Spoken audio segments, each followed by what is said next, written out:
mean, another one, and then I mentioned him last week, but I really think Ty Montgomery slept on. He's being really slept. Yeah, I mean, if you're in a PPR league. And Fat Rob. Because he's See, in a PPR league, I could see him going like 10 times higher than in a non-PPR. Yeah, I mean, non-PPR is still, fair, but still. I mean, I'm all down for taking him late, to be honest. Yeah. I'm a big fan of Devontae Parker, too. I think this is his year, actually. Yeah. I mean, it depends on Everyone's Mr. hyped Jay about Cutler. him. Everyone is hyping about him, too, but I'm kind of on the train. He's the one where he had a lot of hype last year, and he's kind of like a post-hype sleeper where people kind of forgot about him, but... See, that's the thing that's going to bother me the most is if he goes off this year. I completely banked on him last year. Exactly, he's a post-hype sleeper. I'm going to be totally upset that last year I banked on him, and then I'm going to be a year early. That'd be bothering me. Also, in quarterbacks, I like Carson Wentz. I think Carson Wentz is going to have a big year. I just think the running game's not going to do much. I'm not a big believer. He needs Alshon to stay healthy. Well, yeah, he needs Alshon to stay healthy. Torrey Smith adds the deep ball game for him, which he's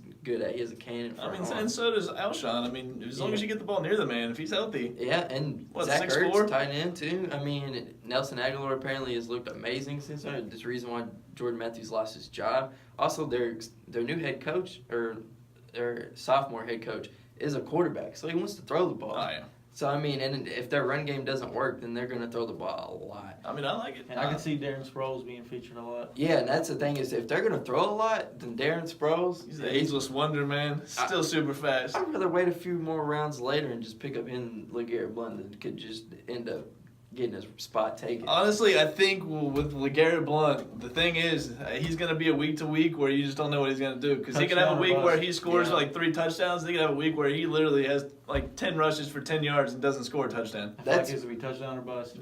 Last year he did work, though. He did on the Patriots offense with Tom Brady. He saved my fantasy season last year. But he was awesome last year. See, that's what worries me about Lynch is Marshawn. He's my boy, one of my favorite players, if not my favorite player with Bell. Is if he doesn't get a touchdown in some weeks, I'm not sure he's getting over 100 yards. Oh, yeah. I mean, I agree. I've heard he looks really good, though, but I think he's another touchdown or bust guy. I mean, he is going to get carries, though. Yeah, and that's I think more so carries than you can count on with Blount. And he's never seen an offensive line like this. And the offensive line's very big and very good. Yeah, and it's what they're best at is running the ball. I mean, speaking of the Raiders, you're going to like it. I really like Amari Cooper this year. Oh, I'm going to be upset again. Last year. I mean, last year, no lie. I mean, I don't know the exact stat on it, but he had a good 5-6 touchdowns called back.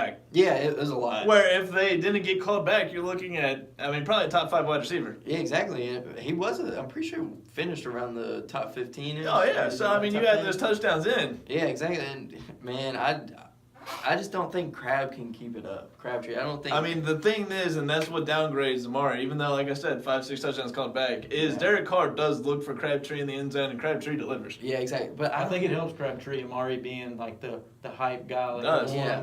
I mean, it allowed Crabtree, like, when he came out of college at Texas Tech, like, I thought he was literally going to be the next Megatron. Yeah. That man at Texas Tech, I mean, I know they run that awesome offense there, and they put up huge numbers, but I'd watch some of the catches he'd make. He'd go up and catch anything. Yeah, exactly. Yeah, he still does that sometimes. He does. He makes some spectacular catches, but he also drops the ball a lot. Yeah, exactly. Last year he had a big problem with that, which, I mean, Amari's had his problems with drops too. Oh, yeah. But if they just fix that, man, I just think that not because I'm a Raiders fan, but that offense is just loaded with Marshawn, the offensive line. Carr's probably going to take another step. He's done it every single year. You got Crabtree on one side. Great leader, too. Carr's great leader. Yeah, Jared Cook coming in. I'm not saying he's going to be. Still, though, I mean, he's a good catching tight end. What do you think about Bennett going to the Packers? You think that?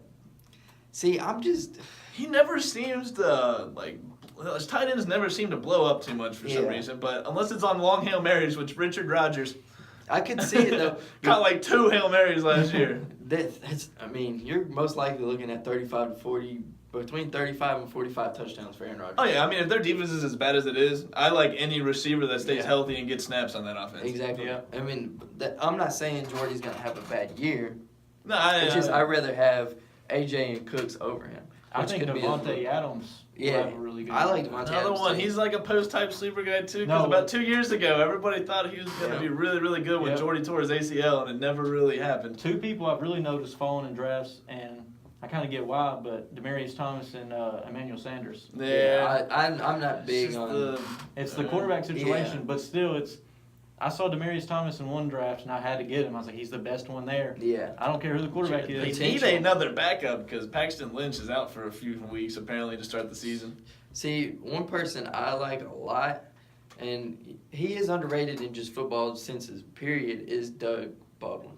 I agree. He stays healthy, too, which, I mean, you love out of a wide receiver because... And he can do it all. He goes in the slot. He goes outside. If you're banking on Russ having... Russell trusts him. Yeah, Russ trusts him, and he's a smart player, and he's tough. He's probably going to play through injuries. I don't know if he's had injuries, not, really spoken about it. But I just think Russ is going to have a big year, so I'm banking on him to have a big year, and I'm also banking on Jimmy Graham. I just want to know who their running back's going to be. Yeah, that's exactly. And I mean, who knows? But that touches on like Jimmy Graham. I think could be a beast. I do too. All it is health. But this is the first offseason in years that he went into healthy. Yep, and I think he could end up finishing as number one. I wouldn't doubt it at all. Yeah, exactly. I mean, if Gronk happens to play at least, if he plays 14 games this season, then I think Gronk's the number one tight end. I remember when Jimmy Graham got traded to the Seahawks. Everyone blew up. The hype was up. Just kind of disappointed, but.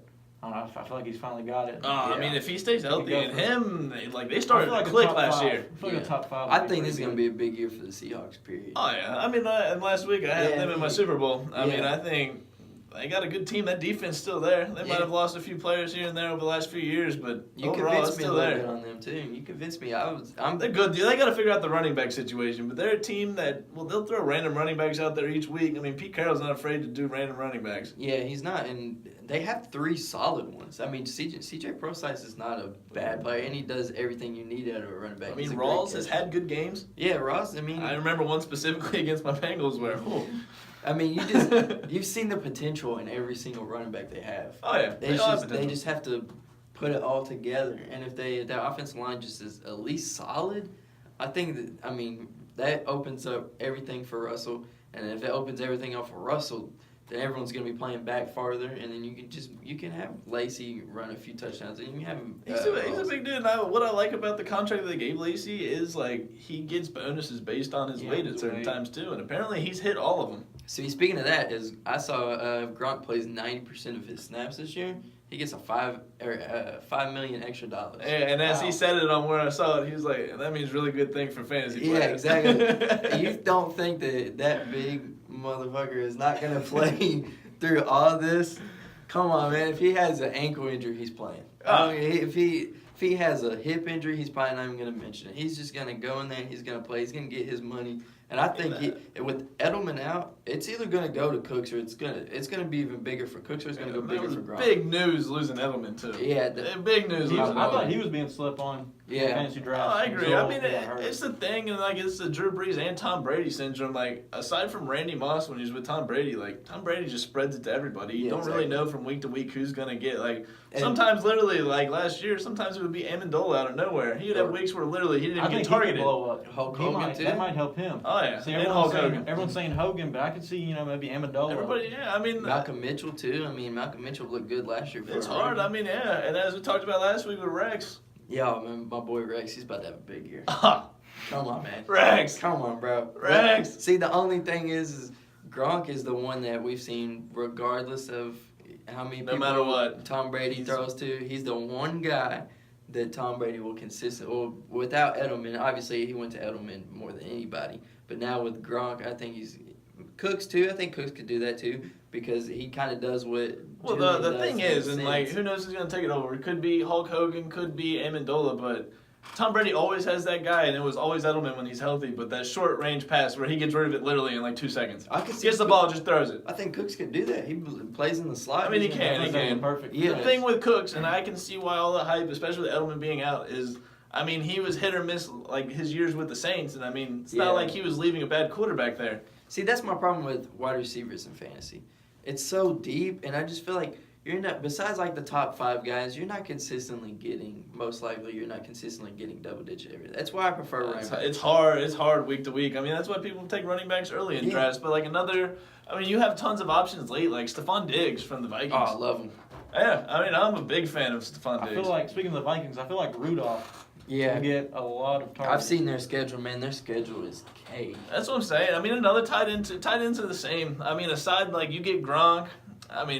I think Gronk and Kelsey, and then after that, there's like it drops. And I mean, you have Graham and Reed, which if they're healthy can join that top tier, but you don't know. But I think if Eifert stays healthy, same. If he stays healthy, the offense has tons of options. Last 2 years, Olsen is always consistent. Yeah, he's the one that's consistent. And he honestly gets overlooked. He's a lot like where I mentioned with LaShawn McCoy. He's there every year. That's awesome. The last 2 years, I've had Eifert in my money league, my keeper league. Every single week, I text Brandon when he's actually playing. I text him like, bro, can y'all please throw the ball to Eifert? Besides, sometimes in the red zone, that's not the time you go to. He does the thing that makes Eifert limited though is he's just based on touchdowns. He randomly will get a catch that's over 30 yards. Yeah, exactly. He'll literally get you 30. He'll probably get you 40 yards and a touchdown. Exactly, and I mean, out of a tight end, you'll take that. Yeah, I'll take that any day of the week. Yeah, exactly. Definitely where he's going. He's going is the round tight end 10. I mean, I will take that any day. But what I also like too, saying that Mariota stays healthy and that offensive line protects him is Delaney Walker. Yep, I always like Walker. He always does. I mean, he's solid. He was really solid last year, and then I believe he got hurt, and also Mariota got hurt. But my big sleeper is Evan Ingram in tight ends. I love Evan Ingram. I think he just looks like a wide receiver, and I think the Giants are going to have to throw the ball a lot because they don't have an offensive line. Paul Perkins could be a good running back, but I'm just going to take the bet that they're not going to have a running game either because of the offensive line. Everyone always says that, or I always think they'll have a good running game every year. Yeah. It always falls apart. Yeah, another one too, I don't know when the last time a rookie tight end did really, really good, but I'm a big fan of Jameis Winston this year and their offense, and they drafted O.J. Howard out of Alabama, and that's another one that he's just a straight athlete. Yeah, he literally is. And if you're not drafting him that high if you're not going to play him a lot. Yeah. If you're not going to throw him the ball a lot. But I think he's one, all the tight ends get taken that you like. You just sit back and, And besides Mike Evans, you're not going to throw to Deshaun Jackson in the red zone. No, Deshaun Jackson's going to get his 4 catches when he's, every now and then. He's going to have literally 0 catches or he's going to have his 4 catches where he caught a deep ball. Exactly.